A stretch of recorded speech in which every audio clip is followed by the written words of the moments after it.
Hello everyone, my name is Priyanshu Mehta and today I am going to talk to you about culture as development, a study on the sustainable architectural features of traditional mud constructions in the Rakkar village of Kangra district. Let's first begin with discussing what are the different questions that this presentation is going to revolve around. The first question is, what is the traditional technique of architecture at Rakkar? And with this, we try to understand the vernacular architecture of the place. The second question is, what are the ecological influences on the construction pattern? And our third question aims at finding if the architecture in the area is being conserved as per ecology or not.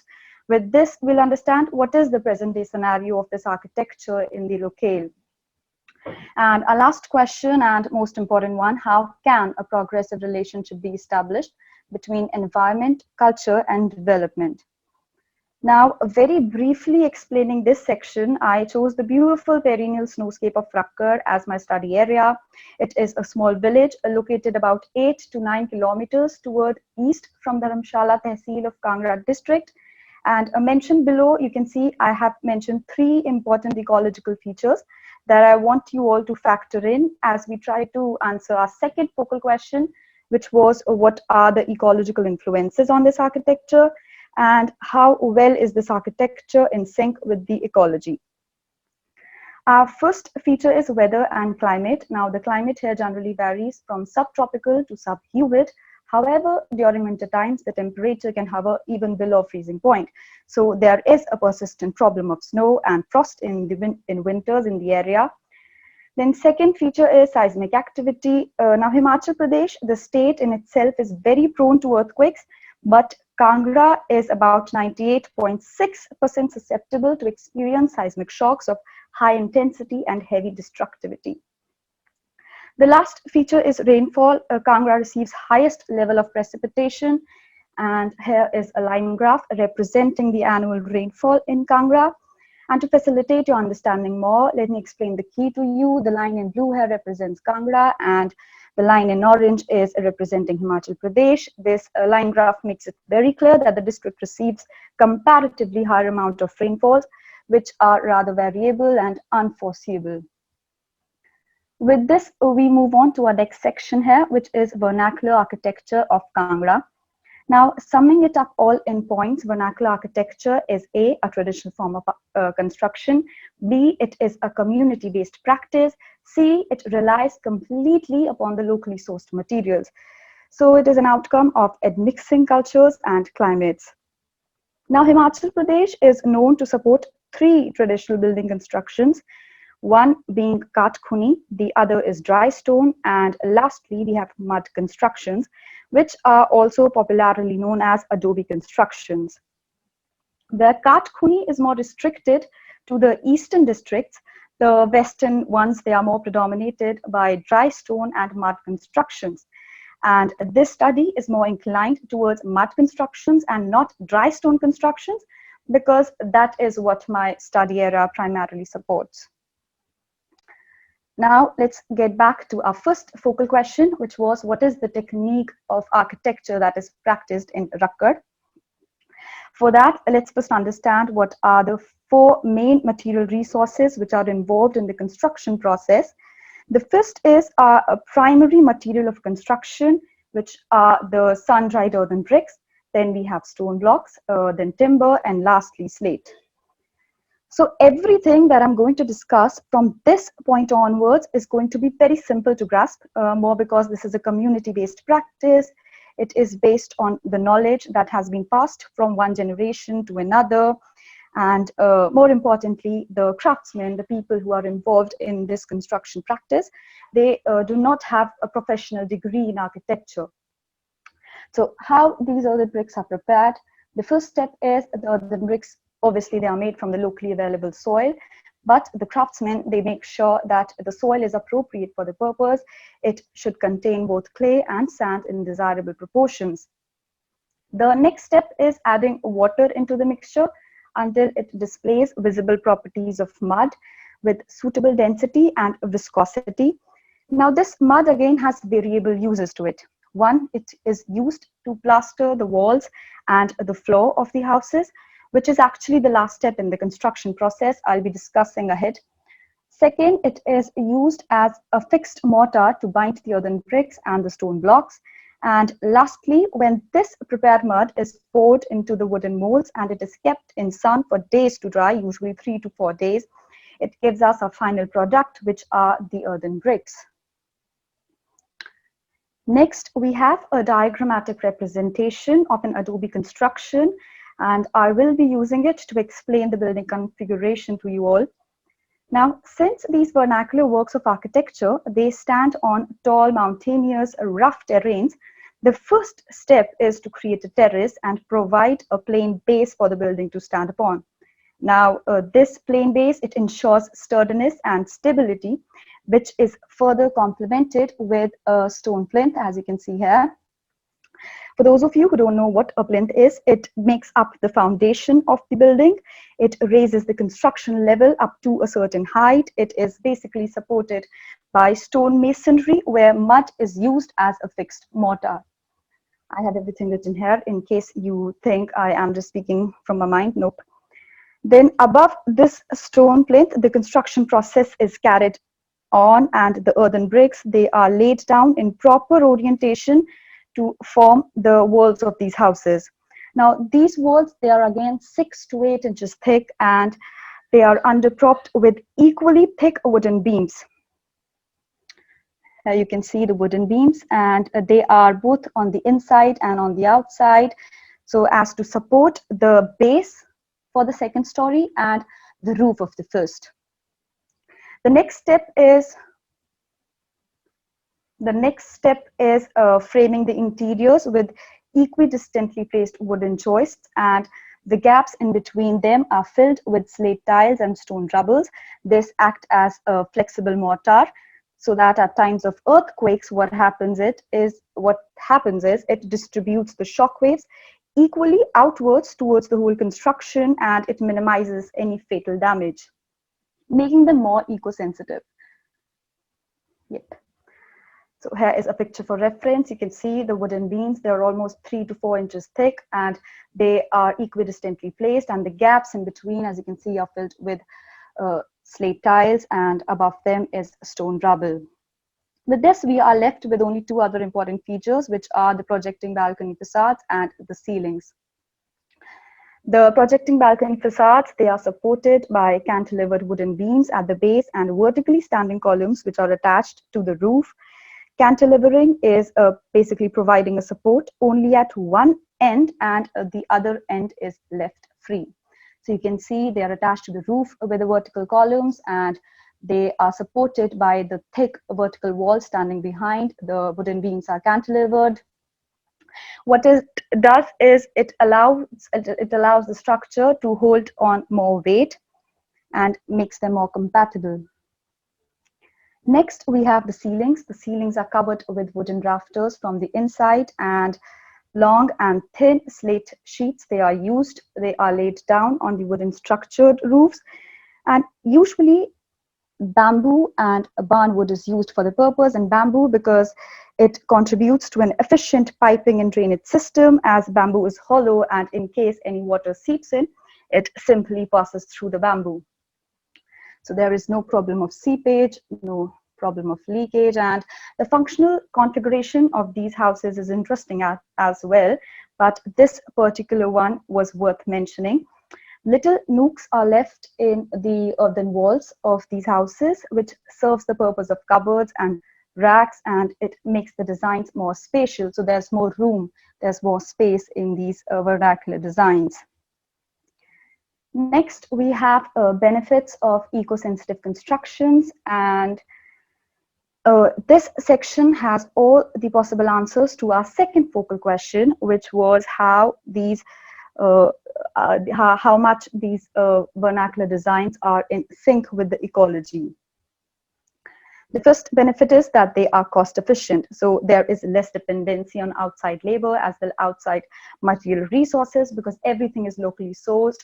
The community is involved in the practice. It makes them more cost efficient. Next, they minimize waste generation. Then these slate has extremely low water absorption index. so there is no problem of seepage and dampness in times of rains. It has high heat storing capacity. It makes it more preferable during winter times. These slate has properties of longevity and durability. Then adobe bricks, they make up a light frame structure which minimizes any fatal damage to life during seismic shocks. Then the rooms, they guarantee thermal comfort. The wooden rafters, they enhance the thermal performance of these structures. The wooden beams, they adhere to the qualities of sturdiness and solidity, so there's less dependency on cement again. Then mud plaster, it reflects back heat waves during summers. It keeps the construction cool during summers and warm in winters.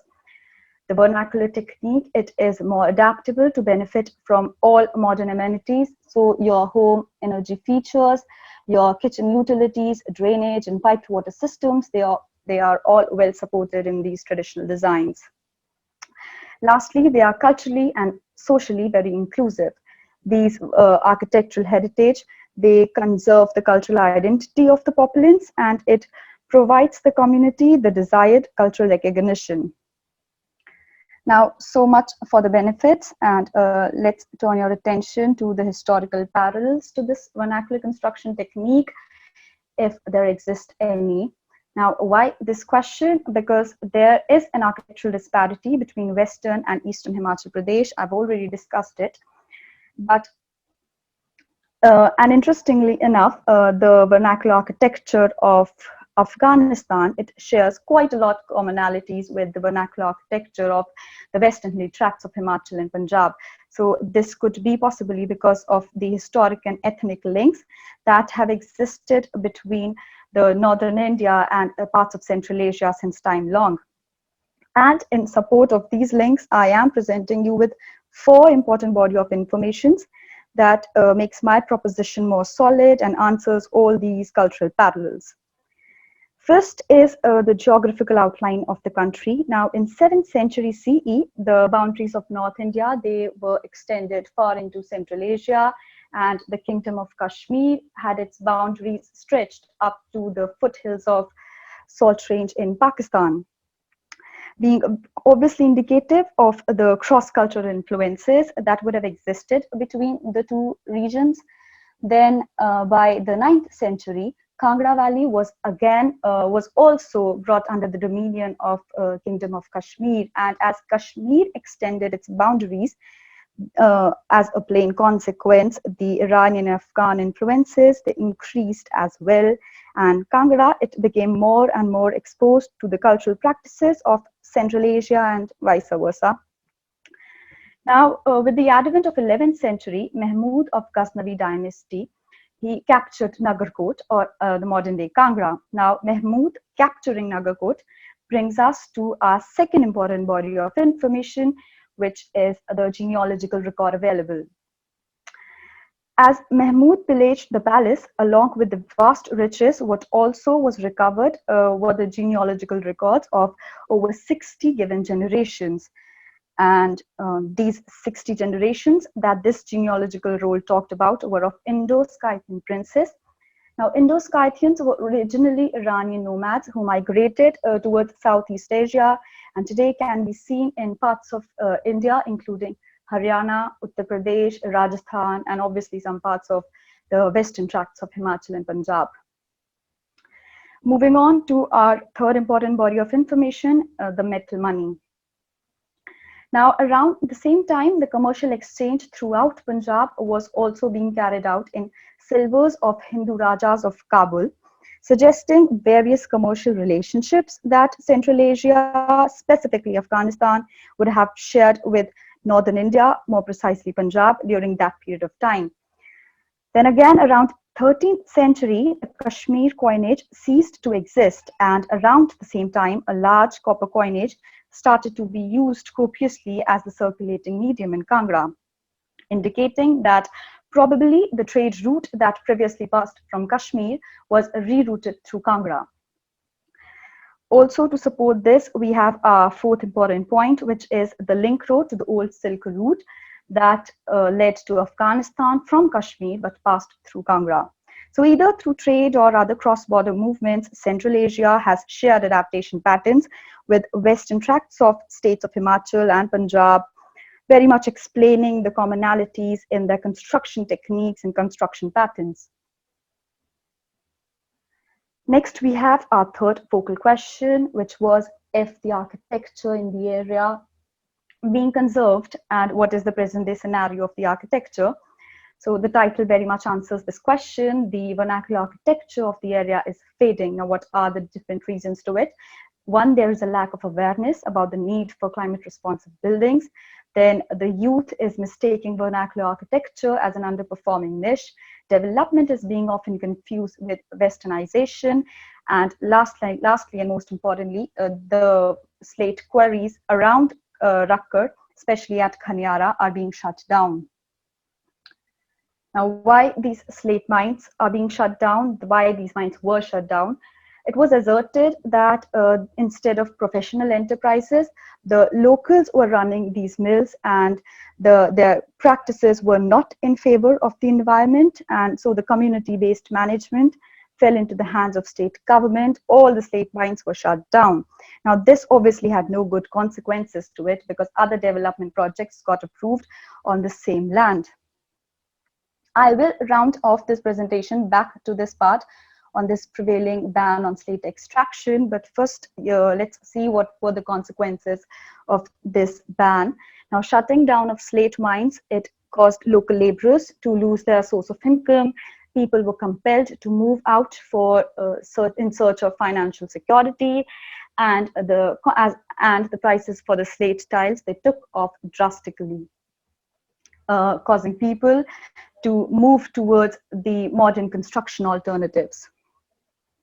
Now we are left with one last question, which was how can a progressive relationship be established between environment, culture, and development? I will propose my answer to that question, but for that you need to have a little understanding of this concept of ecology of tomorrow and what does it have to do with sustainable architecture. Now, economy of tomorrow is a concept that works on, it is an emerging concept that works on refining the idea of growth and development for the future. It aims at promoting the idea of green economy. It works on sensitizing the world towards the growing demand of ecological investments. And primarily, it aims at structuring a good society in constructing an alternative path for development that successfully cuts out economic, ecological, and social hardships. Now, my proposition is that these vernacular designs, they are economically sustainable. B, they are also ecologically sustainable. And C, they are culturally sustainable as well. So how these sustainable architecture promote green economy, and firstly, how they are economically sustainable. For that, keep 2 points in mind. One, my study area, it was predominated by daily wagers and casual employees, and the mud constructions of Kangra, they are constrained to the rural areas where communities, they do not enjoy much financial security. And the answer to what makes them economically sustainable is village-based vernacular ecotourism. Practicing this traditional architecture as such will create more economic opportunities. There will be higher rural incomes. But because this material of construction is locally sourced, everything is locally driven, it also cuts down the cost of production and ensures price level stability, because there is less dependency on outside material resources, on outside labor. And vernacular architecture, once it starts being promoted initially as tourist centers, it will assist in boosting the economic development. It will give way to local participation, and the local community will not only be benefited in the construction sector, but will also make profit from the tourism sector, making it more and more economically stable. Now, everything that I discussed in the section where we talked about the benefits of these eco-sensitive designs and everything that makes them eco-sensitive, everything that's in this section makes them ecologically sustainable. But adding to that, these vernacular buildings, they restructure the natural capital, they produce least amount of carbon emissions, and they reduce the carbon footprints in the building sector as well. Now, what makes them culturally sustainable? Architecture, and indigenous architecture, to be more specific, when practiced while keeping one's cultural identity in mind, it becomes an integral part of material culture. So these dwellings, they highlight the historical background. They tend to reflect how a community has flourished through time in harmony with the ecosystem. And most importantly, this is how it enables archaeologists and anthropologists to decipher the cultural identity of the communities. And because they mimic the local traditions, their way of living, their rural lifestyles, they are the architectural heritage that assist in conserving the cultural identity of the populace. And in addition to that, they also bring cultural and ecological experiences to tourism, providing them their deserved cultural recognition. So I will be closing this presentation by rounding it off to the section where I talked about prevailing ban on slate extraction and discuss as to what can be done to resolve this ban. One, the locals can be trained to adopt proper methods and techniques of extraction. B, the required technology should be incorporated to ease this process, because slate extraction is not a process which is unique to India. Many countries are practicing it. It is a globally practiced technique. So there are technologies introduced that minimize the damage as much as possible. Then giving the working men better skill sets and efficient mechanism for the extraction process, the prevailing problem of adverse environmental impacts can be straightened out to a greater extent. And an effective collaboration and cooperation between professionals and locals will also ensure the conservation and management of these architectural heritage for generations to come.